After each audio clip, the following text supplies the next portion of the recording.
speak. There's a retired Israeli general who gave an interview last week in the Israeli news, and he said that he's watching the destruction of Israel before his very eyes.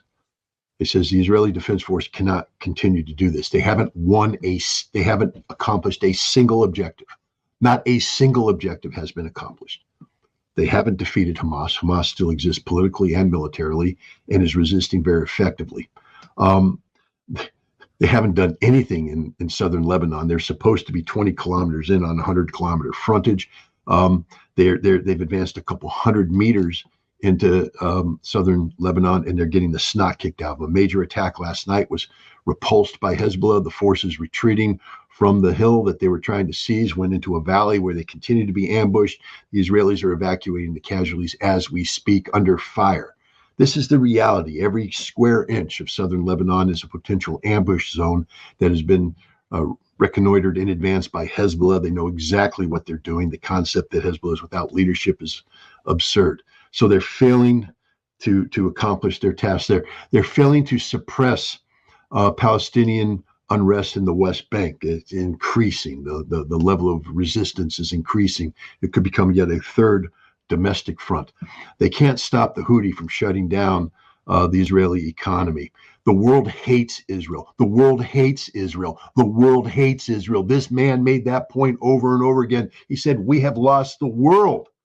The world is against us, and we will never get them back. And Iran is defeating Israel. Israel has lost any ability to deter Iran. On top of all this, Israel is falling in on itself. The fact that Israel would allow a eulogy of this nature to take place publicly and be recorded in Haaretz and other Israeli newspapers shows the depth to which Israel has sunk.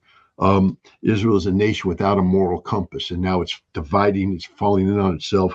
Prior to October 7th, the Israeli president had said that Israel is on the verge of an outright civil war, not civil conflict, not civil disobedience, civil war with armed Israelis fighting armed Israelis.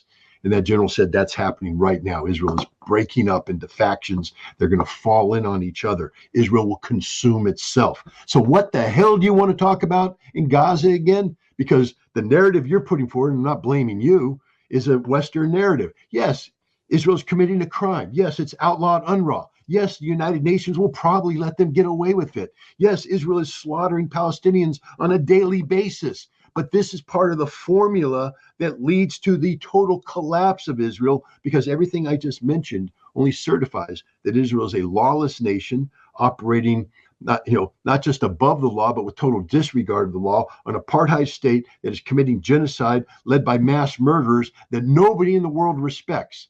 How much longer Israel can sustain this is unknown. The